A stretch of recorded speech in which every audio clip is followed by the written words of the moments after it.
Welcome all to the first quarter MAPE Indeed Town Hall. Just to give you some idea of what we have planned for today, um, we are going to talk about the meet and confer that we have done, and we are going to talk about a brief thing about negotiations. There were a couple of changes at MMB based on statute that we're going to talk about as well. And then we're going to talk about a couple of specific meet and confers that we have had regarding our disability determination services and our vocational rehab folks. So, and that's roughly the order that we are going to do this in. So if you have questions, if we could at least wait till we're done with a section of it. But I do plan to leave plenty of time for a question and answer at the end. Does that sound good for everybody? Good. All right, so I'm gonna go ahead and kick it off with just a recap of what we did at the um, quarterly meet and confer that we held on the 19th of February. So some of the things that we talked about were accessibility and building issues at Great Northern Bank. We're finally making some progress on getting some braille for the signage. We're going to look at maybe piloting a nursing mother's room button, for accessibility on the 12th floor. And we're requesting some accessibility reports for the building that they promised to get to us.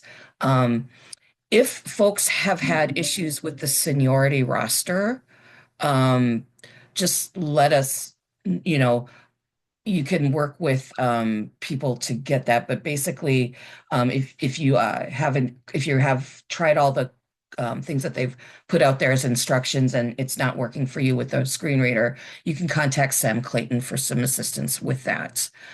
Is Alana around and wanted to add to that at all? Okay. All right. Hey I'll Maureen, go it's ahead. Alana. I just Oh, got here. I was in a staff meeting, so I was late. I don't know what the context is. oh, accessibility of the seniority rosters. So Oh, you just basically, I want me said they to? could get in touch with Sam Clayton if they needed to. Yeah, and if anybody is here that uses a screen reader or any type of accessibility software, the best thing for you to do is to make sure that you have the most up-to-date version of whatever software you're using. And if you don't, you work with your supervisor to make sure you can get it so that you can use all the functionality. Otherwise, it might not read it correctly. And as Sheena discovered, it does not, and myself, it does not work if you use the read aloud functions on a browser or Adobe. So download most up-to-date software. Great. Thanks, Alana. And then there were some holes in the ceiling on 11 that magically started to close as soon as they got our meet and confer agenda item about that.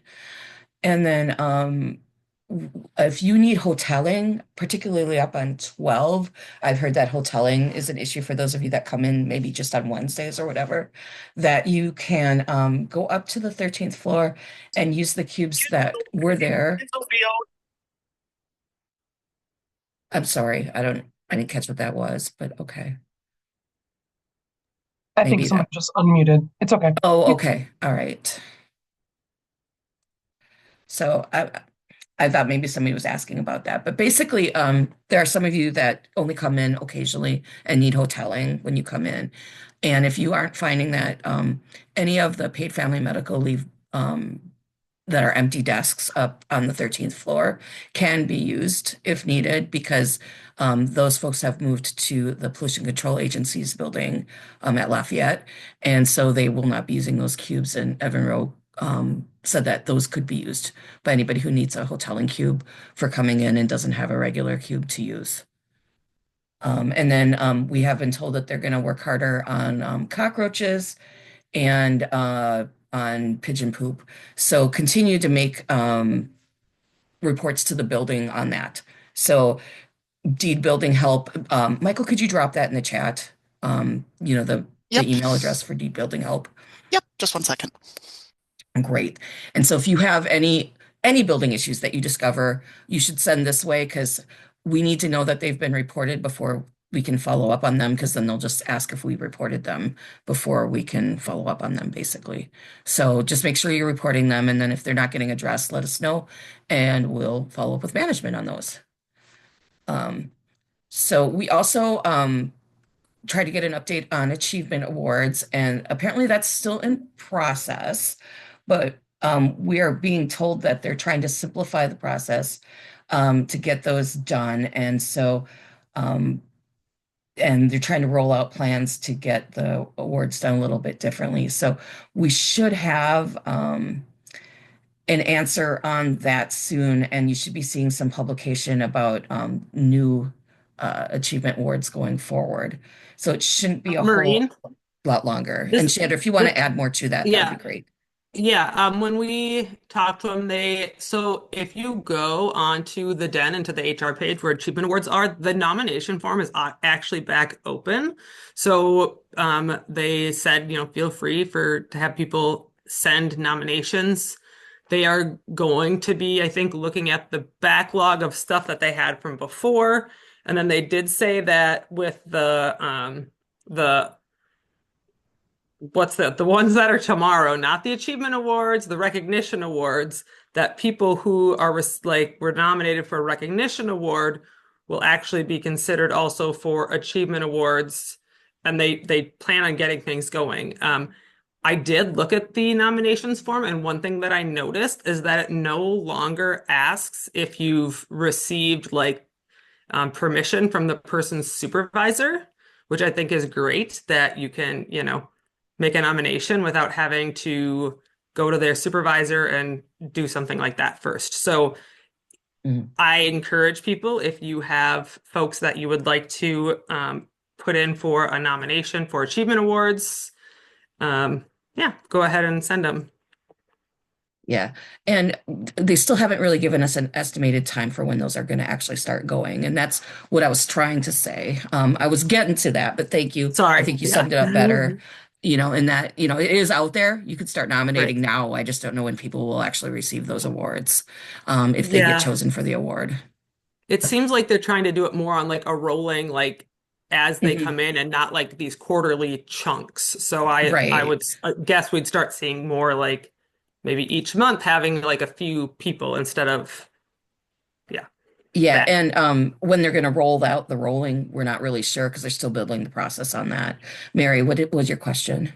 Yeah, so that's great because I did make a comment to them about why do I have to get someone's supervisor approval? But anyhow, so that's good to know. But then are they going to do any more information about who gets selected or how their process works? Because I have done some and hear nothing back, and the ones I've don't get awards, and I've heard of other people too. So it's like, what's the point? Tell us. That's what I expect to be published as they build their process, is what those criteria are going to be and how they're going to make that determination. And then if it's not complete, we'll come back with questions about what the parts that aren't complete. Okay? All right. Any more about achievement awards? Did you want to add anything, Chandra? Okay, great.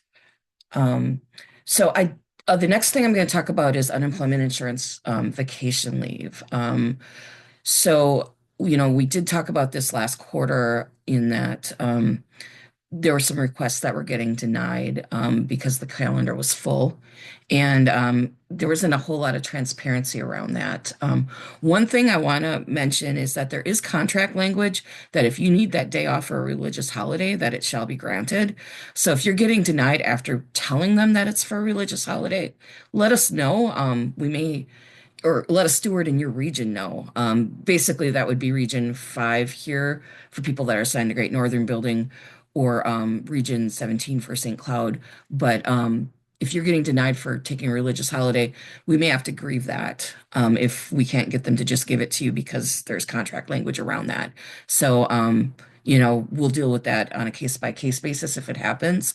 But we've asked for additional transparency on the roster itself. So, like when people have put in for time off, we'd like to be able to see the vacant spots so that you can see, how many open spots there are on for a day that you want to request vacation, because we all know it can be really frustrating to go through the process of requesting vacation. For those of you not in unemployment insurance, it usually takes a couple days just to find out if you have a day, and then we find out it's full, and then you're back to the drawing board, and they fill up a lot like right before the day. So it's really difficult for people to know like if they need a day off, like especially within the next 2 weeks, what day might even be out there to take off.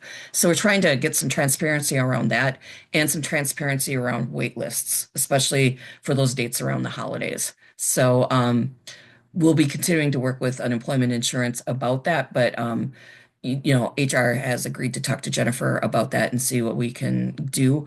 And I'll probably be part of those conversations too as we go along. So, I'm hoping we can get some additional transparency, because as, we get busier and busier, it's getting tighter and tighter to take vacation. So, and I know we're about to be less busy for a while, but then we're going to be very busy again. And depending on what, some other situations look like, we might be very busy for a long time. So, that being said, we did talk to, we're going to move into some of the things that they brought to us. They brought us some legislative updates, and Evan Rowe, Deputy Commissioner, met with us and said that the governor did release his budget, and it is modest. So there are a lot of things that are not getting funded like they were the last cycle, and that it just isn't going to be as generous as the budget's been in the past. We did ask Michael asked if he felt that the governor's budget is on track for deed and allowing for operational cost increases, and yes. But some of the things that they do have it for, we do have a part in the governor's budget to use for operational costs, but then there's things like fraud and things like that that have to come out of that too. And we asked if we were going to be facing any cuts because of one-time money, and we were told that they did not think so. And then we just talked a little bit about the UI Trust Fund, and how that's doing, and it's doing fine, but it is lower than it has been in the past, which is why employer taxes have gone up.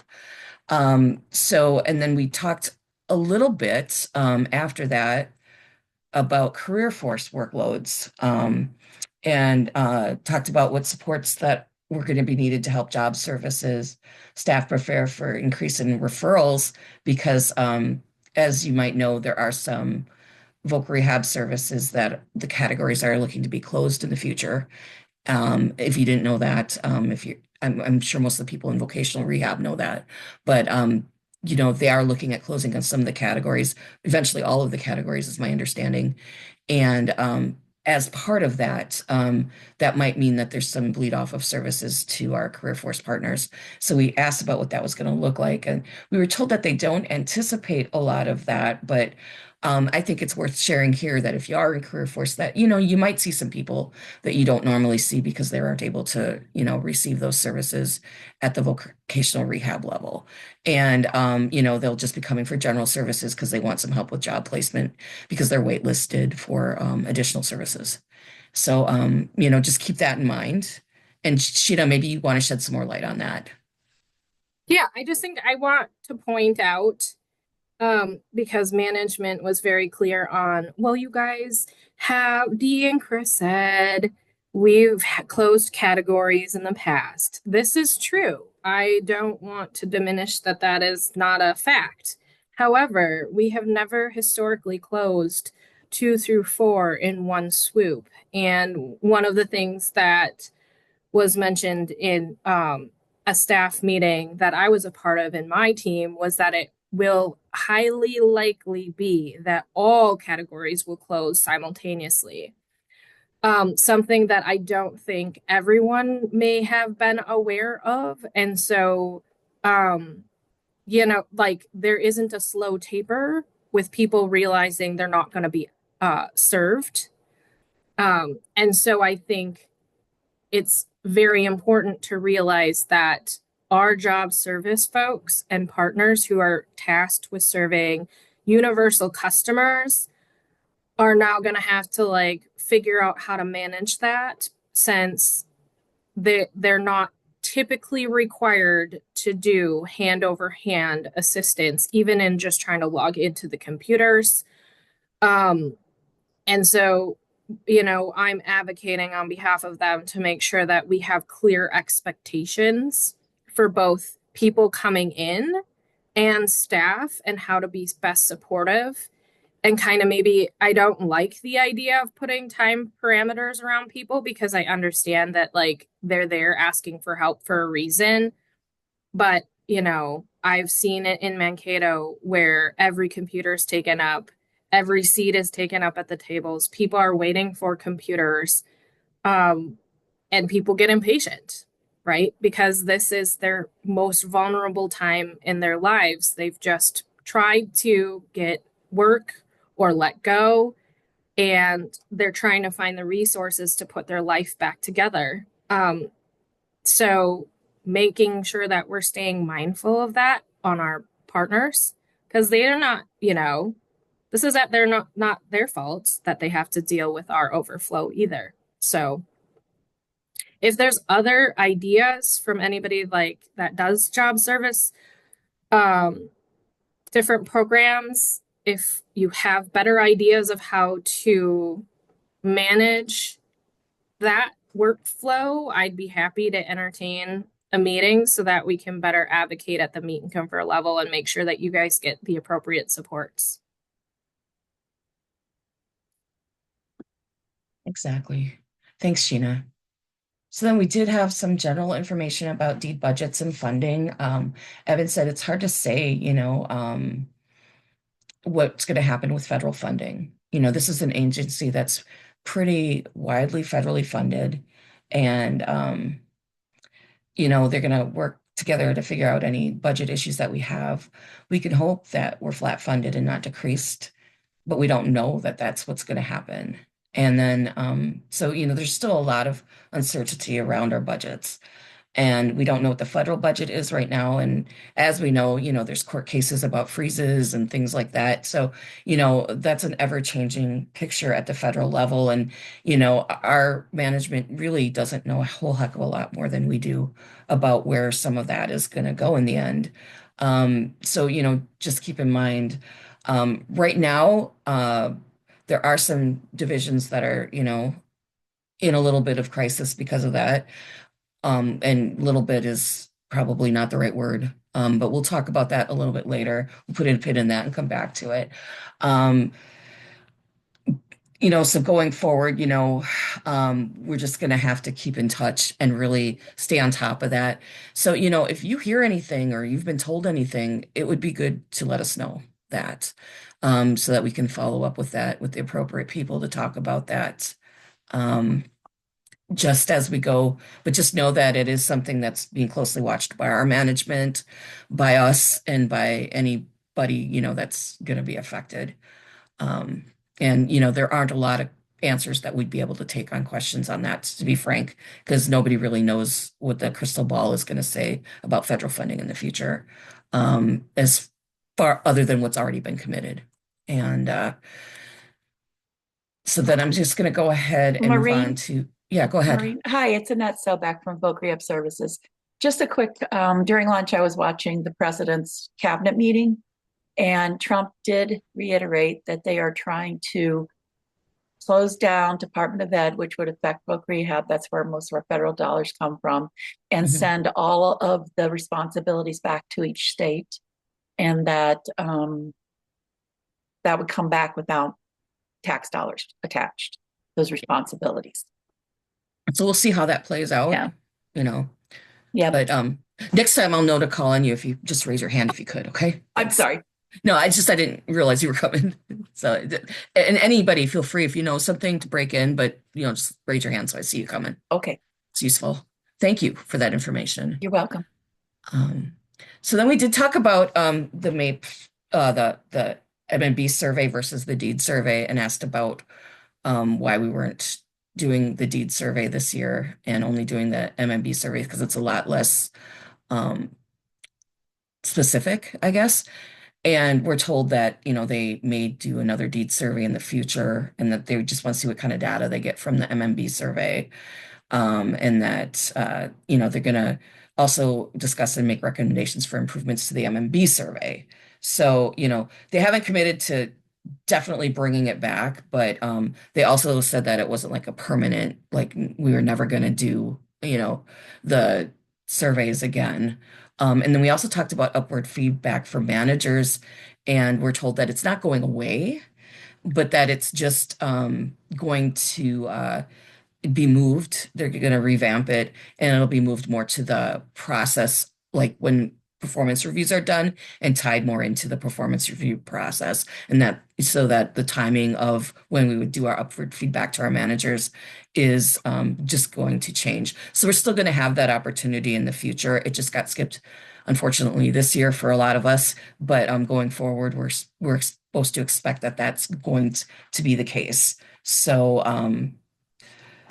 and then we did get some paid leave program updates as well. Basically, things are going well, and they are up and running in the Pollution Control Agency. Management mostly is what's up and running now, and people doing builds and things like that. And so frontline staff will be hired sometime this year for that. They do anticipate still rolling out on um, January 1st of 2026 with the way things stand right now. Of course, there are bills in the state house that, want to change that. So, we'll see. But right now, that is where we're positioned to do. And Deed feels ready to do that and roll it out. So, if you were thinking about potentially a career in paid leave, there'll probably be some jobs posted this summer or, later on this year to do that. So just, keep an eye on that. And keep an eye on the program. I do know that the employer builds have already happened for the most part, and we're up and running and collecting those wages in unemployment insurance. So that part of it is going. So we do appear to be pretty on track, at least from the employer side of things. So that's really what we talked about at Meet and Confer. So then, Sheena, you wanted to share the MMB updates we got about insurance coverage for spouses. Is that? Yeah. Mhm. So I understand that this doesn't impact a lot of people, but I think just from my experience, even though people aren't getting the email, is what I think is happening. That should be getting this email about ex-spouses. So basically, what happened was MMB misinterpreted tax laws from the IRS in terms of being able to count your ex-spouse as a dependent for tax purposes. And so they now have to change that portion so that it accurately reflects the actual tax codes and things. So basically what that means is if you are carrying your ex-spouse on your health insurance, you are going to need to provide them with your ex-spouse's contact information so they can receive their options for health care. Basically what would happen is if your ex-spouse continues to stay on your insurance as a labeled dependent, that money is now taxable. So you will have a higher taxable income and pay more money for that benefit.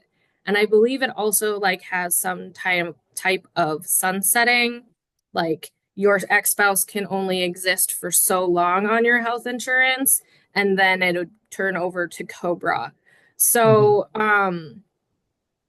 I don't have a lot of information, but I do have some resources, and Janaea just shared the link to CGIP updates page, which I'm assuming would have all the same information that I have. I think it's a frequently asked questions and the please give us your spouse's contact information. My understanding too is some of this may have been court ordered as a part of a divorce decree. And my understanding, and correct me if I'm wrong from anybody that knows, is that essentially there may need to be a review of that to not require the health insurance to be covered because it's a divorce decree is a legal document. And so um, like you not paying it could be problematic, and I don't know law. So, and yeah, it's really unfortunate because it's, MMB's misinterpretation of tax law. Right. And they also had a misinterpretation, let me try that again, misinterpretation of tax law for people who are on the phased retirement program. That is not a lot of people statewide right now, but what it did in the past was it allowed people when the reduced hours to still have their medical like they were full time, and it will now have to be prorated like the hours that you're working for the contract because that is what the law says. And so again, it's a misinterpretation of statute, and they weren't. So they offered that in a way that it wasn't really allowed to be executed, and so they're going to have to go forward and change how your insurance goes going forward if you're on that phased retirement program. That isn't something that Deed has offered very often or done very often, but if that's you, you might want to get in touch with HR about that if they haven't already gotten in touch with you. And find out what that's going to mean for you as far as your insurance goes, because the likelihood is if you've dropped down to part-time that your insurance costs will go up. And you should be aware of that so that you can plan accordingly or decide if you want to do something else or increase your hours or whatever it is that you need to do to make that work. So those were the two changes that came, and those are unilateral changes because they're statute and we have to follow statute. So, but it has been hard on some of the people dealing with ex-spouses on their account. So that's what we have for that. So now we're gonna segue into talking about a couple of meetings that we were called into. We had special meet and confers.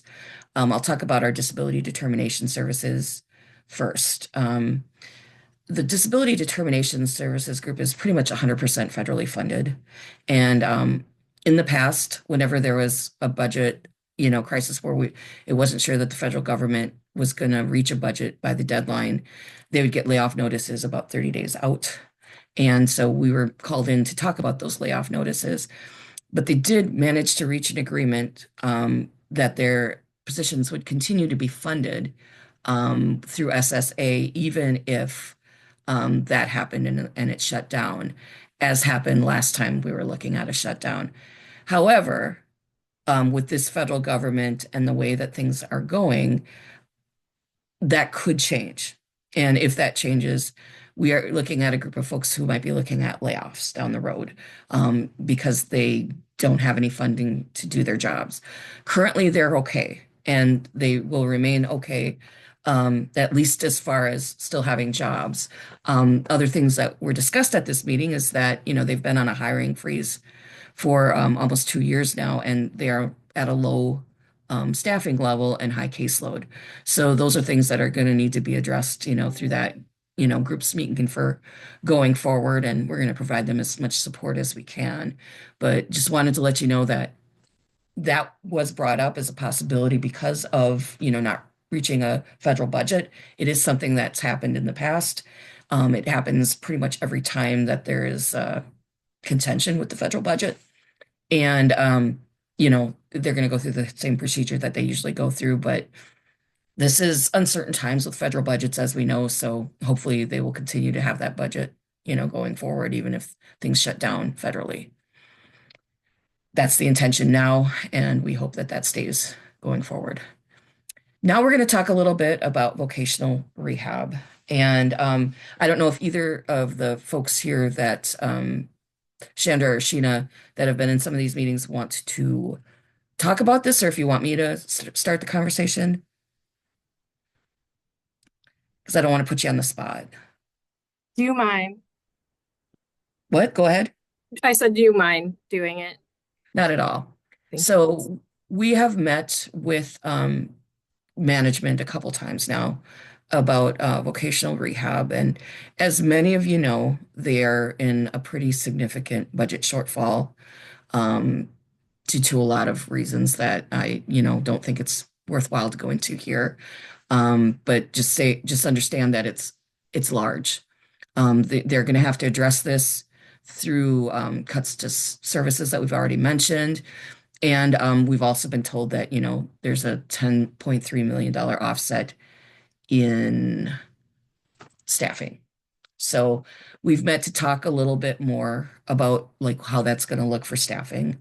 There have been attempts to make some savings and through budget freezes and through some elimination of like open FTEs, they have supposedly offset that a little against the 10.3. I'm hesitant to give a number because, they were hesitant to really lock in that number as solid.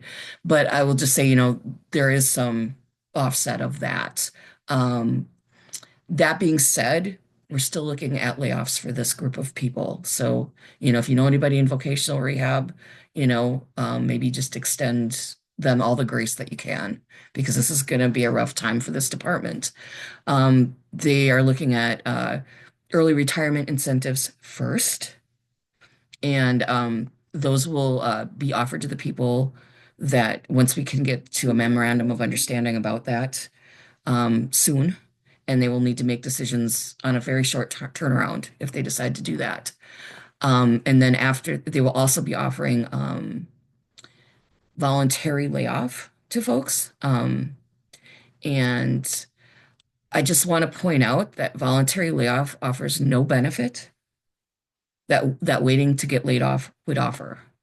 So the only reason I could understand, and I'll probably get smacked for saying this, to take a voluntary layoff is if you were already planning to leave and maybe have a job or something lined up and want to get out of here.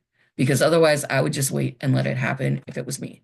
Now, I'm not telling you that you cannot take a voluntary layoff if you want one, but just understand they're not going to pay you anything extra to do it, and you're not going to get anything extra for doing it. And you might lose things like potential ability to access unemployment insurance and, the ability to bump because you're choosing to take the layoff. So, just keep those things in mind. There are, provisions in the contract for layoff that you'd be giving up if you chose to voluntarily be laid off. So we will have, when people are determined to have those layoffs, if you receive a layoff notice, we are planning to have some sessions to talk about it with you once the layoff notices go out. Once they've, determined who's going to take those, who's going to take the ERI and anybody that's taken voluntary layoff, once that's been done, they might potentially allow a reduction in hours, but we don't know that for sure. And if it is, it would be a significant reduction of hours to at least 70% is what we've been told. So, and they're still not sure that they would allow that. So keep that in mind. And we'll talk more about like layoff provisions and stuff. We'll do we'll take some questions during the Q&A portion of this. I just want to get through all of this to make sure I don't forget anything. And then once they've done all the mitigating that they can with the early retirement incentive and with voluntary layoffs, layoff notices will go out to affected individuals March 31st. And then with people being laid off at the end of the month, effective May 1st. So that is just a tentative timeline. I don't have exact dates. And I don't want to try and put exact dates in, but we have been told that all of this does need to be wrapped up by May 1st.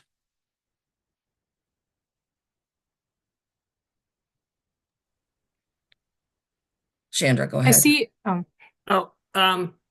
Yeah. That's one thing I just want to reiterate, and I don't want, what we know, they plan on having the entire process of staff reduction done, staff out the door by May 1st. So if you didn't hear it,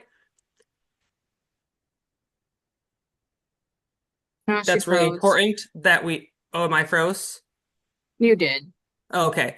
I think that's just really important for all of us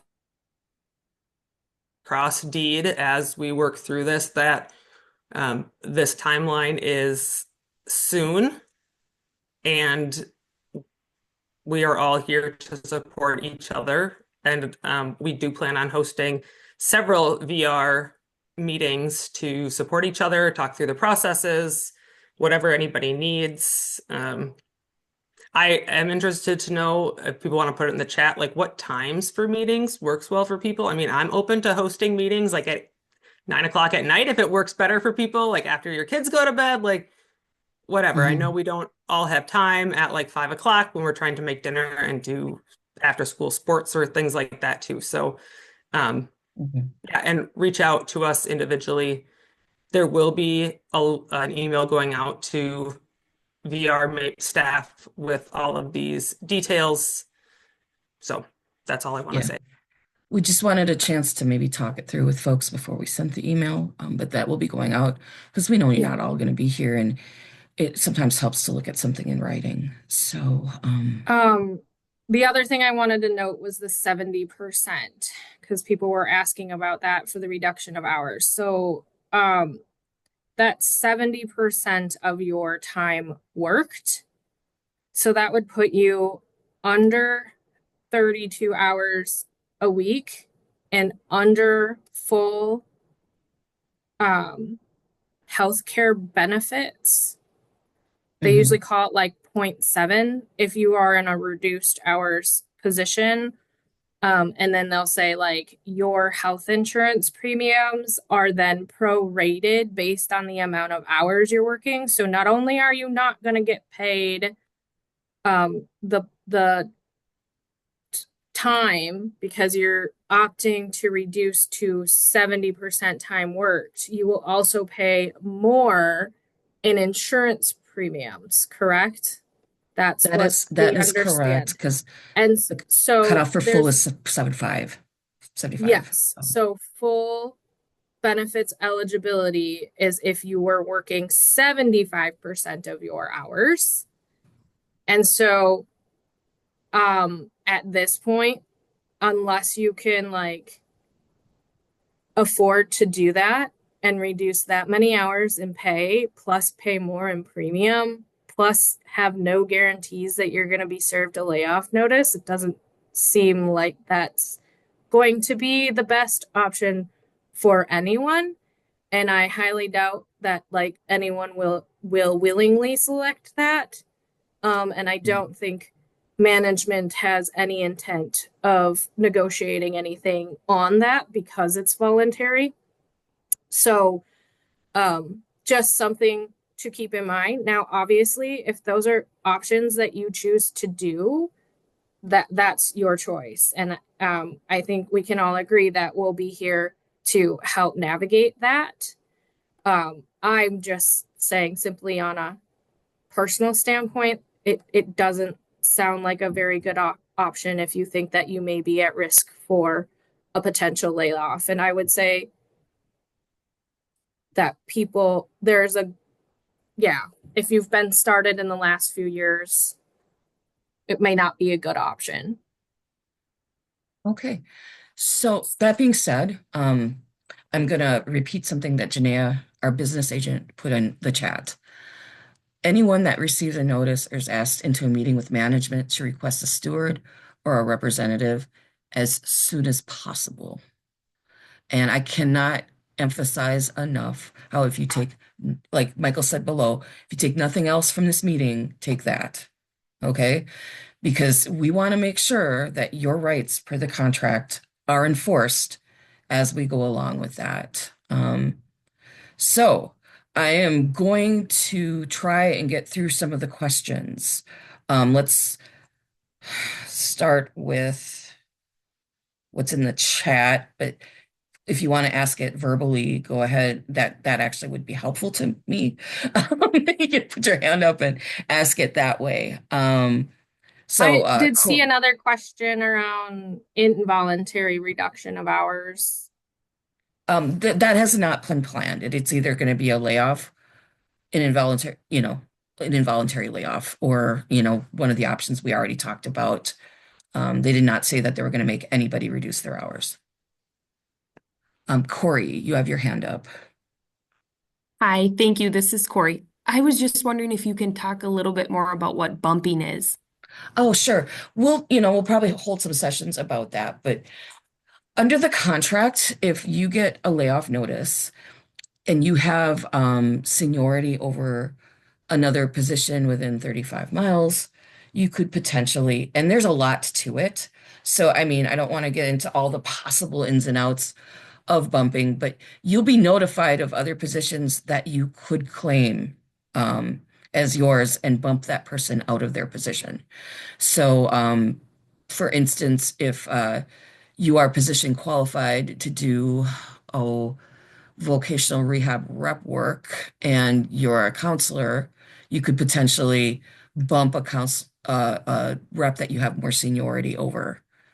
And same with counselor to senior um, you know, or other counselors that are local generally should already have, if they're below you, should have been on that roster before you, generally speaking. So that is why if you haven't checked out your spot on the seniority roster and made sure it's right, we highly, highly recommend that you do that because layoffs are going to be regional and by seniority is our understanding. And they have to do many things per the contract to ensure that they're doing that correctly. Corey. Sorry, I have one more follow-up with that. And maybe this is something where I talked to my steward about, but looking at that seniority roster, if it's inaccurate, HR said that they've updated it, but it's not going to be updated online until spring. Sure. Is that I just take their word for that, or I would keep that email. Okay. Because that's them acknowledging that you are right and they're going to make that correction. Okay, thank you. Annette? You're muted, Annette. Yeah, I'm trying to unmute. I couldn't figure out how to raise my hand. Anyway, just asking, are the layoffs we're expecting to be terminal layoffs? I mean, permanent layoffs with no anticipation of callback should the budget get better? Well, you'll all be put on layoff lists, right? Okay. So if there's a potential for recall, you'd be on the list of people that could be recalled. They're not anticipating one, but should, you still be on a layoff list. When that happens, you could be potentially recalled if, the budget writes itself to the point where you'd be recalled. But this isn't planned to be temporary at this point. Got it. Okay. Andy? Well, I just wanted to remind people that in the past, HR has made mistakes. Hours. So you always want to talk to MAPE about that. They might be right. Hopefully they are, but just in case, double check. Go ahead. Yeah. Is that all you wanted, Andy? Okay. Yeah, I just wanted to let people know that HR makes mistakes. They do. Just reiterate that. We found some things on the layoff list already, or on the, scenario roster where few people have gotten that corrected. So, Phil, you have questions? Sometimes the mistakes are kind of big ones that they should have known better. So don't be surprised if it happens. That's it. Yeah. Phil, you had a question? Yeah, the question's relating to when should you request to have a steward, and I'll tell just a very brief anecdote I had a couple of years ago. Met with my supervisor for my review. She didn't have the actual document for the meeting. Then after the meeting, gave me the document, and I had some concerns about it. So I went to her and I said, in the future, when we meet, can I get the document? Can we do a couple of things with the review? And I thought it was relatively, it wasn't emotional at all. But the next thing I know, a couple of days later, she calls me and has another supervisor on the line, and she's very angry with me, and she's bringing up things that happened in the past year that she didn't bring up in the review that she thought were problematic. And it just was sort of like, I was feeling like and she sort of made this statement like, you don't want this in the review, do you? Or something like that. And so it kind of seemed like she was warning me, but not giving me an official warning so that we didn't have to involve the union. It left me a little bit kind of concerned that, obviously my instinct was, well, maybe I should have had my steward there, but I'm not sure if, that sort of thing is typical or, what we should do in that kind of a situation. Sure. In a situation like that in the future, um, if it's going to lead to discipline, you have to have the right to have a steward there. So if you think anything that you're discussing could lead to you getting disciplined down the road, like a letter of reprimand or more, and you could ask them that straight out and be like, are you collecting information to discipline me with? If so, you have the right to a steward. Even if it's not, you can always try to get a steward in there. And I would recommend it if you're uncomfortable in the meeting that you're having with your manager to do that. I know that the unemployment law judges just recently joined the bargaining unit, and I don't know if this happened before you were part of MAPE, but now that you are, definitely grab a MAPE steward. And I think it was before we were on at MAPE. yeah. It might have been just before. Yeah. Yeah, but it was one of those things where I was thinking, Mhm. maybe this is where we should have representation or something. So anyways, Mhm. maybe somebody Yep, you else can definitely want to benefit from bring one my, in with something like that. Plus, you have a right to appeal your performance review under the MAPE contract, and a steward can help you with that too and be in that meeting. oh, that's good to know. I did not know that. Mhm. Thank Yep, you for letting me know. Thank you. sure. Anne, you had a question? Yeah, Maureen. First, I just want to say that I'm sorry to everyone in VRS who's going through this right now. Um, I am over at SSB, so my question is, I have been with the state for 7 years, but I've only been with SSB for about a year. So will I get notified if I'm at risk of being bumped because it's Yes. down on the lower of the seniority list there? And then how does that line up with if you're saying they want everybody out the door by May 1st, then what is the bumping Well, risk Well, implication? if you're at risk for being bumped, you would probably, have a different layoff timeline because of that. Because you'd get your layoff notice if they manage to bump you. Like if you actually get bumped, that's when you'd get your layoff notice. And it's supposed to be 30 days, but the minimum it could be is 21. So, you'd have to have some time to respond to that. And it's possible that you could bump back into your old position Well, that was my next or claim question. your old position if there's an opening in it. Do they spell that out in your risk letter because, I I don't know was, how well they'll spell that out in the at-risk letter. That's why we tell okay, you to get a steward should that happen to you, because they might spell it out, but they might not spell it out in a way that's super understandable. And we should walk through it and see what, and go over what your rights are in that situation.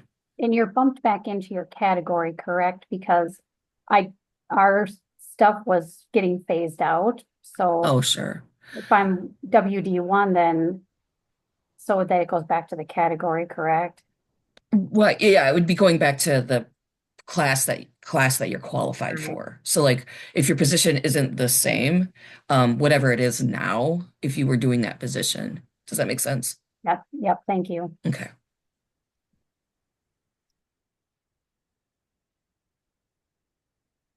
So yeah, I just want to emphasize that I am really sorry that this is happening. I want to let you know that this isn't your fault. None of this is anything that any of you did. Um, and we're going to be here for you the entire way. I just want So, to address a question in the chat. Mhm. It said, Thank you. we just had a team meeting and it sounded like layoffs are the last resort and may not happen. What is the reality of VRS layoffs? They will happen. Yeah. There is not a not happening. It is going to happen. The amount of people and the classifications are not determined yet because they don't have enough data based on early retirement incentives. Okay. Once they have that information, we will know the exact number of people impacted, and hopefully they will give us the classifications right away so that we can start planning and preparing. So it will happen. It's just very unclear how many. So I know that they've been trying to minimize, I think, personally, in the language that they have chosen to use when they are speaking to us in staff meetings. I have heard it too. Oh, don't worry, it's the last resort. I can promise that if they're gonna serve layoffs, it's only at necessity. I get that. But it is downplaying this, and it's going to be far more impacting than I think that like most people have anticipated at this point.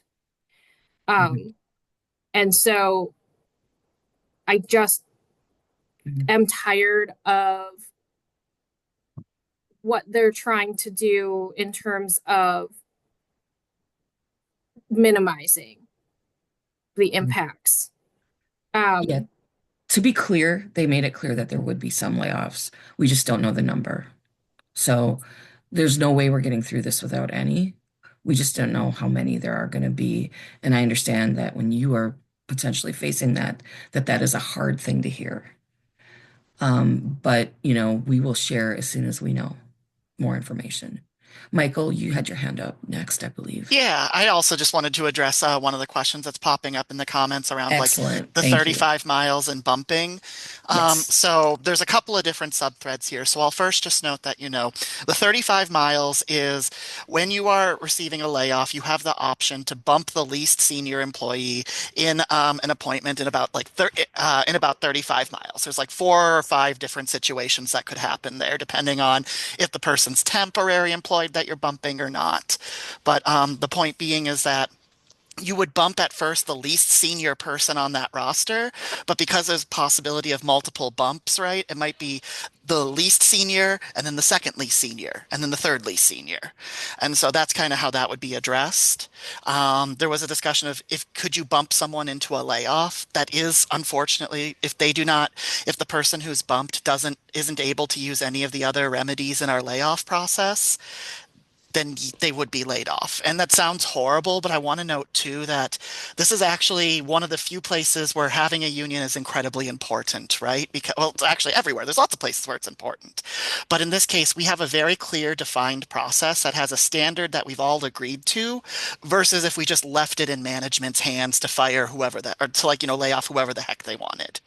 And so it doesn't feel good, especially if you do end up bumping someone, but also just recognize too that we at least have a metric of doing it that's at least a little bit more objective than what Dee and Chris feel that day. Yeah, that's a good point, Michael. And also,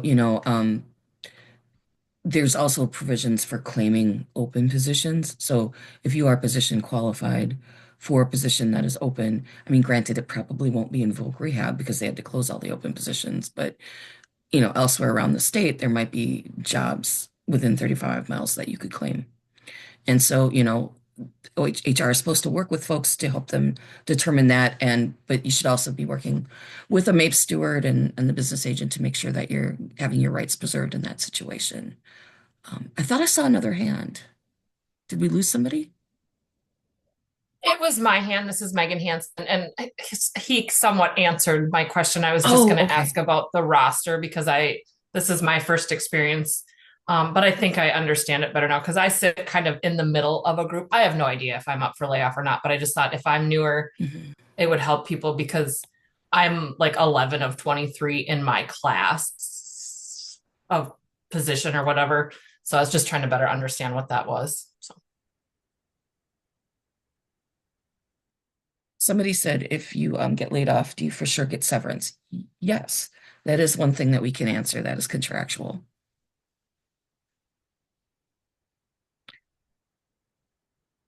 Oop, another thing, if I can bump in again, sorry. I know some folks have discussed, how are we holding upper management accountable? And I want to be clear here that, we've definitely expressed our concerns and our frustrations with upper management. And we are thinking about what accountability looks like. But we are also right now, our primary focus is on making sure that your contractual rights are respected during this process.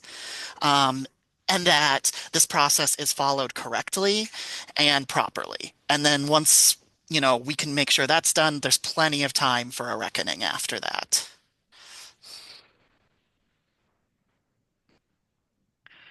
And I mean, if you all wanted to get together and come up with a communication about that, I don't think there's anything Yep. to stop you from doing that, but I'd maybe just have somebody look at it first before you Yeah. send it. I want to Right. note you all have the right to free speech and, just make sure that anything you send is in compliance with the respectful workplace policy, Mhm. and make it clear. But yeah, we are government officials, all of us, including upper management. That means that we have a duty to be open to the public.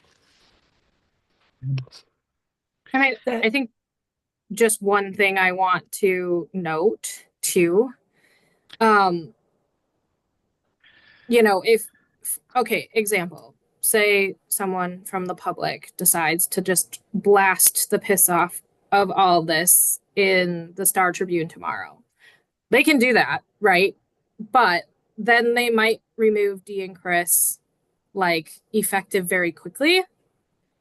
And who would we be left with to lead and understand this process? My understanding has been that people, even within Annette, do you want to say anything to her before she leaves? Upper part Sorry. Yeah, I had to of mute. No, I'm management. good. I will see you at school here like next. Oh, sorry. I'm just trying to. Anyways, so Sheena, I muted everybody, so you probably need to unmute to keep talking. Sorry.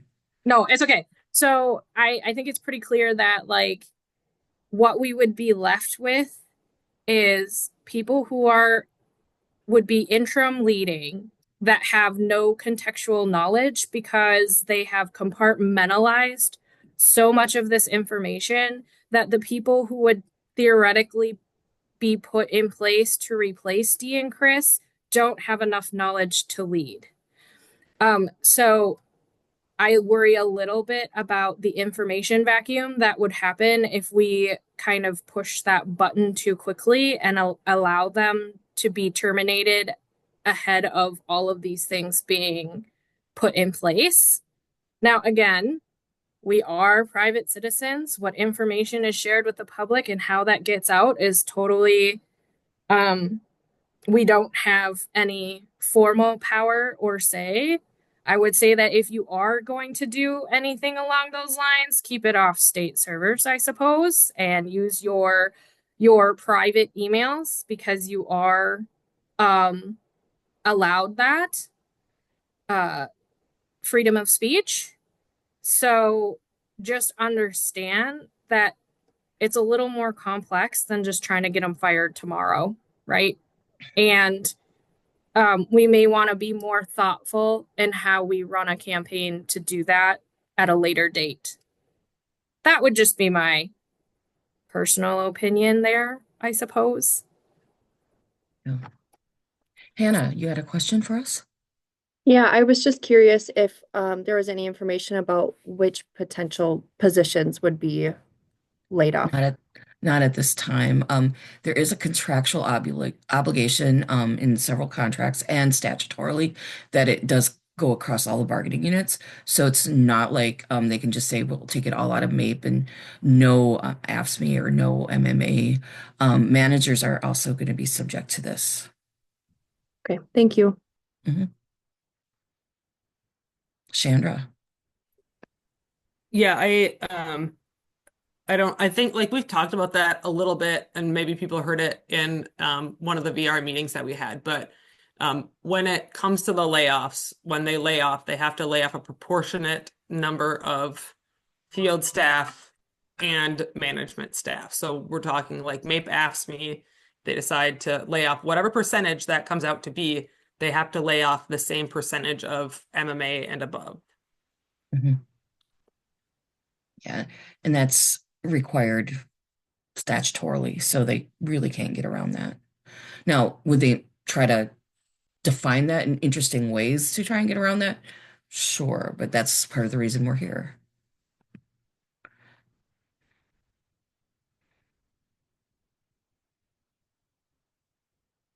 Janaea and I just also posted the specific statutory language. I want to be clear that in this case, that's the law. Like if they ignore this, they are doing something flatly illegal. Right. So we will have recourse should they try. Maureen, can you speak to the impact that VR layoffs could have on SSB staff? Because I do want people to be clear about that as well. And Well, yeah. yeah. If you are position qualified to do an SSB job, um, you might end up bumping somebody who's less senior than you in the SSB unit, and that person would be notified. I believe one of the people that asked the question earlier was an SSB and was wondering if that would apply to her, and it would. And as we talked about, and so it could apply to other SSB staff. My understanding is that there's a few positions potentially open in SSB too that could be claimed. So, if you are in a position to take those and can do the work, that might be an option that's open to you if you were on the layoff list. But we don't know exactly which ones those will be then. But there's a requirement to help you work through that and find that out. What positions exist in that radius that you could potentially either claim or bump.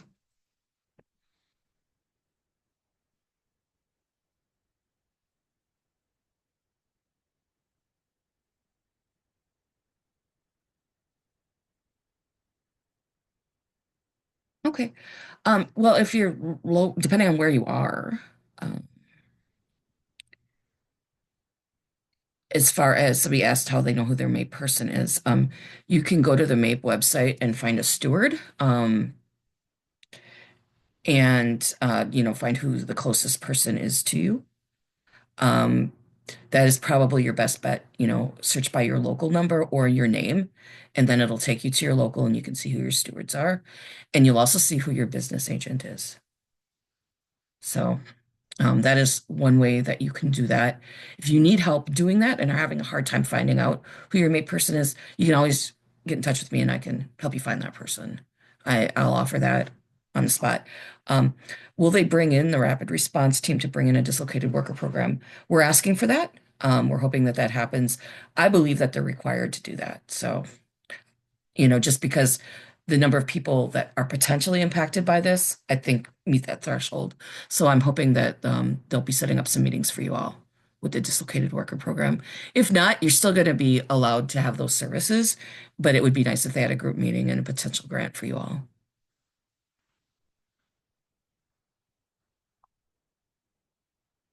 So we are over time.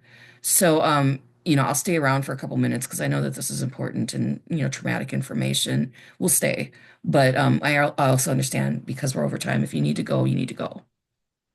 Right. Same. I'll be around for a little bit. I understand this is incredibly hard. For those of you who are around, we came into this profession because we have empathy and compassion for people in Minnesota. Like, we didn't just get master's degrees in counseling to just have another job. And I think that puts us in a very unique situation when we're looking at these things and how incredibly hard this process is going to be on all of us. I really do think about that. And I will be very honest. I spent all night last night crying because I have to look people in the face that I have worked with for years, that I love genuinely as people, and try to help them navigate this system. I also don't know if I'm safe. I'm 5 from the bottom of career counselor. So on top of that, if they pull the career counselor classification, I now have to look those same people in the eye and say, my job is more important than your job. And I'm so sorry you have to go because I have to protect my family. And that is something that is so incredibly hard on my heart. And that is the things that people are going to have to grapple with. So I cannot express enough to take care of yourself. I up my mental health meds. I up my therapy to weekly because I don't know what this is going to look like on the other side when all is said and done on my soul. because I got into this work to help others and to be an advocate. And now I feel like I'm crushing other people because of something that none of us had any control over. And so be kind to one another, compassionate. Now is not the time to be fighting amongst each other. Now is the time to rally together and pull together and support one another. Thanks, Sheena. Well said. Mary, Yeah, did you have I something you mean, wanted to add? I think I put in the chat, I just want to say thank you to MAPE so much because you are responding immediately, effectively, and getting us communications like we should be getting from our own VR management. And I just wanted to say that, Sheena, you know, everyone gets to have different opinions. I disagree about if our management, they got us into the mess, they're now creating a plan to get us out. Do they have the capability to do that? And they're not able to do it in a timely fashion. I could go down there right now and start doing what needs to be done. And if they were removed, I do know that Lisa Hatz said she went through this in New Hampshire. So she has experience dealing with it. And also there's some of us who have been in contact with Larry Vrooman, and he had laid out a 5-year plan. So they should have that somewhere, and he would be willing to come and volunteer, I think, for a short time to help provide direction. So I think that like we have to take care of ourselves as well. And if the unions had not come in, there would be no meetings. We would not get communications. And I'm just grateful that the unions are pushing and we're getting communications. So thank you. Thanks, Mary. Amy? Hi. You can hear me. Yeah, I'm off mute. So my question is, I took the opportunity when I went to get my master's to finish my master's. I finished it last summer. And so VRS contributed some funding to help me. Mm-hmm. And then I had to pay some. So if I were to get laid off, would I have to pay that funding back that they, what if No. I went to go, like, I'm in the scary rocky spot. If I were to find another job and left VRS before I even got laid off, then would I have to pay that back? Or Was there anything written down that you'd have to pay it back if you left within a certain amount of time? No, look, it I should have thought just been reimbursed. You were reimbursed, right? Your Okay. tuition was Yes. reimbursed. Did you get an Yeah. RSA grant? Ooh, Because that no. might be the only contingency. Because I got an RSA grant as well, but I fulfilled my service, and it didn't have to be in VRS, by the way. So I thought it had so many years you had to work or something. well, that would be like the RSA service grant.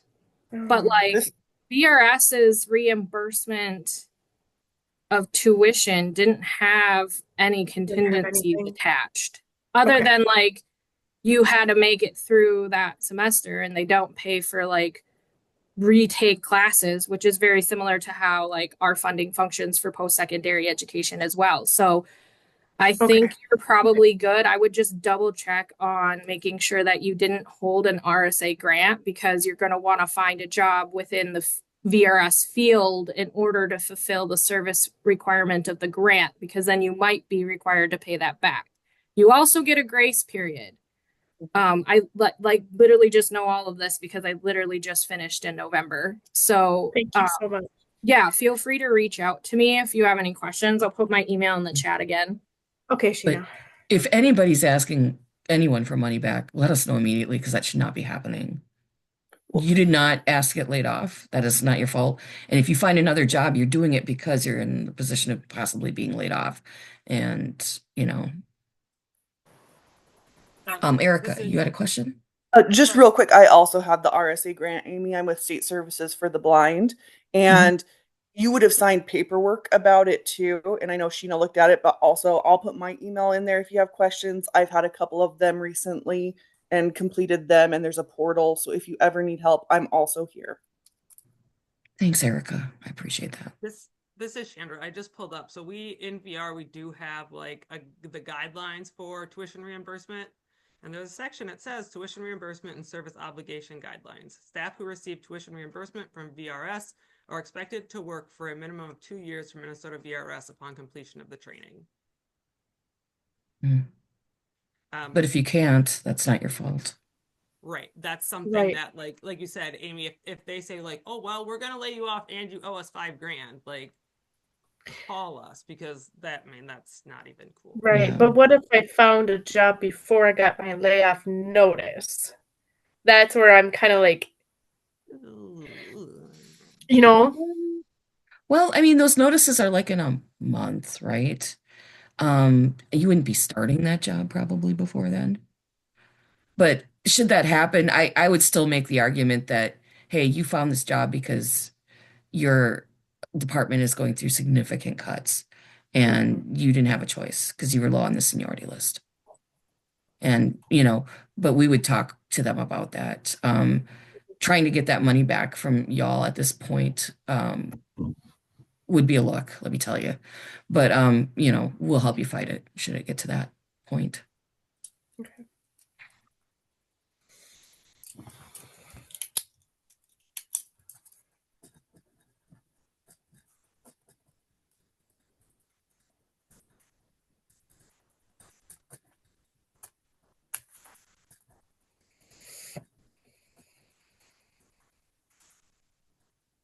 Thanks, Janae, for putting the stuff in there that I was asked to. It's hard for me to watch people and watch the chat, so I appreciate that. Annette, go ahead. I finally figured out how to raise my hand. Anyway, I appreciate what's been said about Dee and Chris and them. My biggest thing is that they are not giving us any clarification at all on why this happened. They've given us some on, yes, we didn't get the money we thought we were going to draw down. They didn't. We've had things go up, all that stuff. I just don't know how we can get this many millions into debt and them not see that coming. So again, my questions on, are they capable of leading us out of this is my question. And I don't think so. I'm hoping MMB is exploring that and looking at how did we get to this point, and do they have the ability to lead us out? Yeah. Well, we'll have to, try to address some of that going forward. But honestly, it's a lot of what Sarah just put in the chat, Yeah. I mean, at the end of Emily, the day, that is 100%. And I think people did try to bring it to their attention. And I mean, even on a meet and convert level, and they just poo-pooed us every single time. And I think that, once May 1st rolls around, we'll probably see something, because I doubt that they feel that they have the skills to lead us in a better direction. So I don't disagree with that assessment. My thoughts are just merely because this is such a complex system that if they were to literally be let go tomorrow, there just wouldn't be enough support to be able to get all of these things in place by May 1st. And I truly believe that May 1st is the deadline, because I think we literally run out of money. That's So fair. everything has to stop May 1st, like all categories for sure. If they can do it sooner, they're going to, but May 1st is spending end. Like every forecast that I have friends that have been running their own forecasting on separate programs with the data that is on SharePoint, everything's pointing to May 1st being done. Okay. So, and that's what we heard yesterday. Yeah. So I don't want to cut people off, but we are like 15 minutes over, and I really don't want to get any of you in trouble and give them excuse to give you a hard time before all this kicks off, Yes. I'll put in for vacation. Okay. All right. So I think we are going to wrap it up. I'm going to post the recording as soon as I can get that out on the site. That usually takes me about a week. And then there will be additional meetings. This is not by any means the only meeting. This is just the initial one. This is the one I would be normally doing just because we had a meet and confer, and we're adding in like the other meet and confers. So, we will do some standalone stuff, as this goes along to, get there for people because, we understand you're not getting the information from your management like you should be. So we'll do the best to be the conduit that we can. Okay. All right. I'm going to go ahead and end the meeting and then we'll, post, like I said. Thank you all for coming. There was over 165 of you at some point at this meeting, and I know a lot of them were from the voc rehab people, and I understand why that is. And just know that we're with you.